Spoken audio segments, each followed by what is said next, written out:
안녕하세요. 저는 미국의 IT 회사에 재직하던 중 한국으로 3개월이라는 짧은 기간 동안 기술 이전을 목적으로 한 단기 파견을 오게 된 미국인 매튜라고 합니다. 사실 한국에 오기 전까지만 해도 저는 매일 같이 음주와 파티, 여자에 빠져서는 그야말로 망나니 같이 살면서 인생을 허비하면서 살았는데요. 한국에 오지 않았다면 제 인생은 조금도 나아질 기미가 보이지 않았을 거고, 앞으로 남은 인생 역시도 누군가에게 손가락질을 받는 삶을 살았을지도 모를 정도로 제 인생은 아주 엉망진창이었습니다. 더구나 저는 평소에 소비하는 것을 좋아하다 보니 여러 명품과 비싼 술을 소비하면서 파티를 즐기다 보니 제 인생은 아무런 목표도 목적도 없이 살았는데요.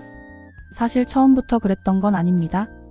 저는 꽤 괜찮은 머리를 가지고 태어나 좋은 대학교를 졸업해 알아주는 IT 기업에 취업해 지금의 아내와 결혼을 하고 아이를 가진 한 집안의 가장으로, 또 사회에서는 셀러리맨으로 여느 사람들과 똑같은 아주 평범한 삶을 살고 있었습니다. 하지만 어느 순간 저는 매일 똑같은 일상에 지쳐 회의감이 들더군요. 그러면서 술에 빠졌고, 그러면서 여자들과 어울리게 됐고, 이후에 제 인생은 완전히 망나니가 돼버렸죠. 부모님과 아내 그리고 친구들까지 하나 같이 저를 말렸지만 저는 그들의 통제에 오히려 더 큰 분노를 느끼며 망나니로서의 인생이 더욱 가속화돼버리더군요. 그러다 보니 어느 순간부터는 누구도 저를 가까이 하려 하지 않았죠. 그러나 제 아내만큼은 끝까지 옆에서 괜찮아질 거다, 금방 돌아올 수 있을 거라면서 저를 놓지 않았습니다. 가끔 그런 아내가 너무 불쌍하고 망쳐버린 제 인생 자체가 너무 서러워 이전의 인생으로 되돌아가려 노력을 했지만 이미 너무 멀리 와버려 저는 더 이상 저조차도 주체할 수 없는 악몽의 구렁텅이에 빠지고야 말았습니다. 그런 제 인생이었지만 딱 한 가지 잘한 건 있는데, 회사 생활까지 완전히 놓아버린 건 아니었어요. 만약 회사까지 때려치워버렸더라면 저는 가장으로서의 자격 박탈이고 사람들로부터 인간 이하의 취급을 받았을 테죠. 하지만 최소한의 도리는 저버리지 않았고 결국 이것이 저에게 다시 한번 기회를 주는 계기가 되었습니다.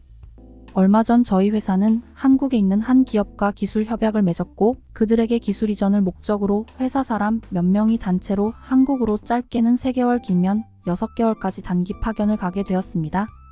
물론 이 소식을 처음 들었을 때는 엄청나게 반대를 했어요.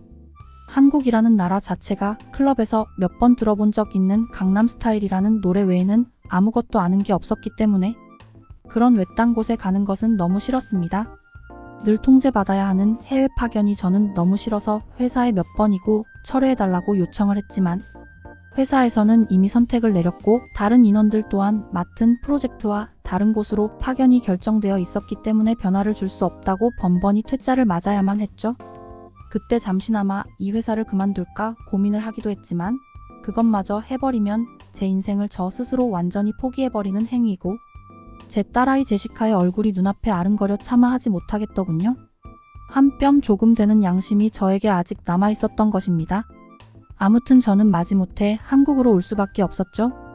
그나마 다행인 건 한국의 첫인상이 나쁘진 않다는 것이었는데 인천공항의 직원들은 환하게 웃으며 한국에 온 것을 환영한다며 저에게 인사해 주었고 이상하게 그 모습이 그렇게 싫지만은 않더군요. 수속을 마치고 나오니 공항에는 협력업체 직원들이 나와서 오랜 시간 비행하느라 고생했다며 저희를 반겨주었습니다.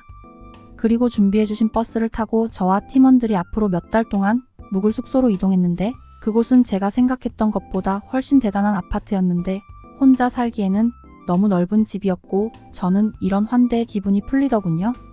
특히 집이 너무 마음에 들었는데 제가 묵게 될 아파트는 7층이었고 전망도 좋아 서울 도심이 훤히 다 보였습니다.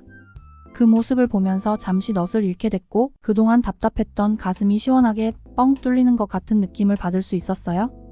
그리고 그날은 한국 팀원들과 함께 가볍게 인사하는 자리를 가지면서 술을 한잔 하게 되었는데 한국의 소주라는 술과 한국산 맥주를 마셔봤는데 밍밍한 게 맛이 없더군요. 하지만 한국의 음주 문화는 제가 미국에서 즐겼던 그 이상이었습니다. 모두가 즐겁게 너무 잘 놀더군요. 그때 저는 잠시 휴가를 온 거겠다 싶은 느낌을 받을 수 있었고 사실 이들과 친하게 지내면서 한국에서 술이나 진탕 먹고 놀다 가면 되겠다는 생각이 제 머릿속을 완전히 지배해버렸습니다. 그렇게 육회와 한국인들이 즐겨 먹는다는 소맥을 마시면서 11시가 넘은 시간까지 우리는 술을 진탕 먹으며 놀았고 심지어 그 후로 3차까지 달리며 새벽 2시가 되어서 겨우겨우 집에 들어올 수 있었는데 저는 거의 네 발로 기어오듯 했을 정도로 한국인들의 회식은 정말 지옥이었습니다. 미국에서 그렇게 술을 마시고 파티를 즐긴 저였지만 도저히 그들의 체력을 따라갈 수는 없었어요. 그리고 다음날 오전 11시쯤 느지막하게 한국 회사에 출근을 했는데 한국인들은 정말 아무렇지 않게 일을 하고 있었고 숙취에 시달리는 사람은 저와 미국에서 함께 온 피터와 마이클 뿐이더군요. 그렇게 일하는 한국인들을 보고 저희는 진짜 소 크레이지를 외치며 박수가 절로 나오더군요. 그렇게 저의 한국 생활이 시작이 되었습니다. 처음 며칠은 미국에서 다닐 때와 별반 다를 게 없다는 느낌을 받았어요. 한국 직원들은 영어도 곧 잘해 의사소통에서 큰 문제가 없었거든요. 그럼 도대체 제 인생에 변화를 준 계기는 뭐냐고요? 그건 어느 폭설이 내린 아침이었습니다. 전날에 동료들과 함께 가벼운 회식을 가지고 아침이 되어 눈을 뜨니 온 세상이 하얗더군요. 가벼운 회식이라고 했지만 사실은 그날도 새벽에 들어올 정도로 술을 잔뜩 마셨습니다. 때문에 아침에 눈을 떠 눈 내린 하얀 세상을 보고 있으니 밖은 얼마나 추울까? 정말 출근하기 싫다는 생각에 잠기기 시작하더군요. 하지만 이 먼 한국까지 와서 제 멋대로 회사를 무단으로 결근할 수 없고 저 또한 어느 정도 책임감이 있기 때문에 잠깐 창문을 열고 술과 잠을 깨고 출근 준비를 하려고 했는데 밖을 보니 이미 수많은 한국인들이 빙판길을 걸으며 출근을 하고 있더군요. 행여나 넘어질까 조심조심 걷는 사람이 있는가 하면 친구의 손을 붙잡고 등교하는 학생들도 눈에 들어왔습니다. 그때 문득 저 사람들은 무엇을 위해 저렇게 열심히 출근을 하는 건가 하는 생각이 들더군요. 아마도 미국에서 이런 폭설이 내리면 중요한 일이 있지 않는 한 사람들은 눈치를 보며 출근을 하지 않거나 또는 갖은 이유를 대면서 재택근무를 했을 겁니다. 하지만 한국인들은 길가에 이미 많은 눈이 쌓였고 심지어 그때 당시도 한 번 더 눈이 내렸지만 한국인들은 새벽부터 너무 당연하게 출근을 하더군요.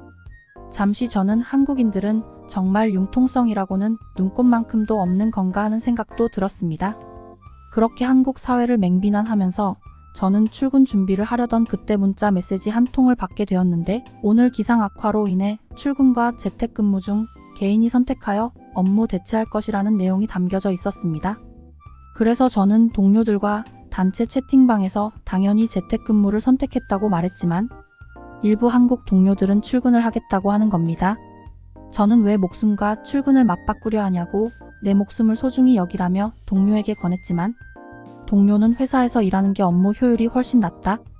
집에서 하게 되면 오늘 할 일의 일부가 내일로 밀리게 된다면서 굳이 출근을 하겠다고 하더군요. 또 다른 한국인 동료는 해야 할 일이 회사에 있다고 말하며 또 출근을 한다고 말하더군요.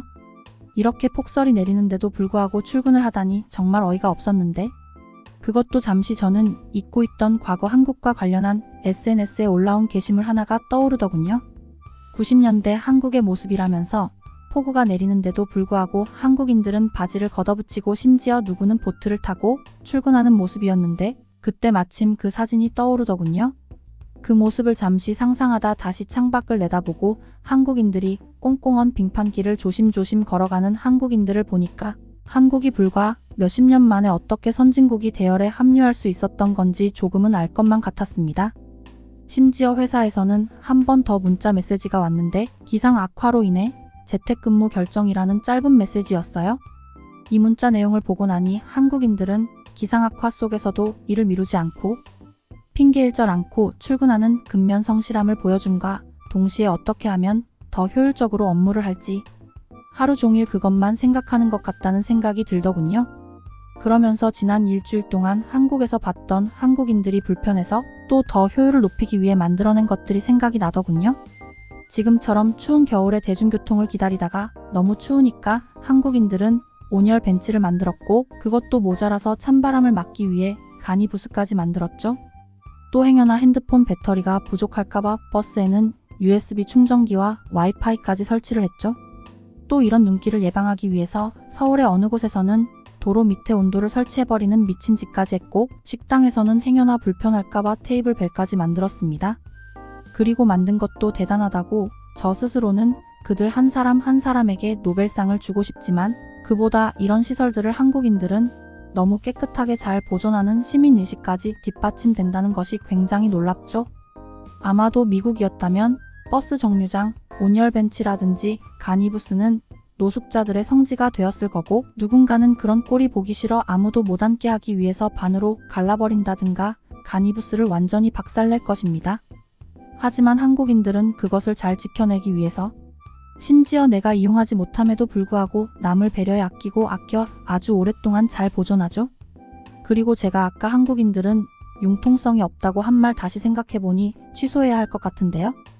회사 업무를 할 때도 지금처럼 눈이 오거나 비가 오면 재택근무를 하기도 하는 융통성을 보여주었습니다. 또 생활에 불편한 것뿐만 아니라 어쩌면 업무를 더 효율적으로 할까 싶어 한국인들은 많은 것을 생각했는데, 내가 살던 미국과 다르게 업무 보고를 종종 이메일로 할 때도 있고, 미국이나 많은 나라들처럼 업무 보고서를 수기로 작성하지 않고 디지털로 처리하여 업무의 효율을 높입니다. 굉장히 거창한 것을 해낸 것은 아니라고 할 수 있죠. 하지만 어떻게 보면 이런 것들은 전 세계 모든 사람들이 배우고 따라야 할 거라고 생각이 듭니다. 그리고 아마도 여러분들 역시 다시 생각해보면 이런 거야말로 우리 생활을 발전시킨 최고의 아이디어라는 생각을 할 수밖에 없을 겁니다. 저 역시 지금 마찬가지니 말이죠. 하지만 무엇보다 제 인생을 바꾸게 된 계기는 바로 한국인들의 성실함과 저 역시 자연스럽게 그런 한국인들의 일상에 녹아든 모습을 발견했을 때입니다. 한국인들은 어떻게 하면 더 일을 효율적으로 할까 늘 생각하지만, 무엇보다도 이렇게 아침부터 부지런하게 움직이고 게으르지 않는 성실함을 알았을 때 저는 비로소 머릿속에서 뭔가 번쩍거리면서 빛이 나더군요. 저는 한국에 고작 3개월짜리 단기 파견을 온 것일 뿐이지만 이런 한국인들과 함께 생활하며 저 역시 그들처럼 변해 있는 모습을 깨닫고 나니 제 인생이 바뀔 것만 같다는 생각이 들었습니다. 그래서 지금은 한국 파견을 연장하고 한국에 좀 더 살면서 나도 이들처럼 좀 더 성실하고 내 나이가 들기 전 사회의 일원으로서 이뤄내고 뭔가를 이뤄내고 싶다는 욕심이 들더군요. 그리고 저는 미국에 있는 가족들에게 제 이야기를 전했는데 제 아내는 눈물을 흘리면서 마치 듣던 중 반가운 소리라는 듯 제 의견을 받아들여 주었습니다.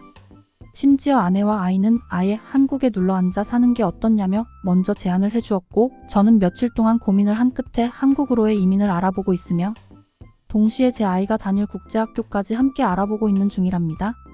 잊고 살았던 어릴 적 꿈을 다시 되찾은 것만 같고 제 인생에 이렇게 변화를 안겨다준 한국이 너무 좋네요.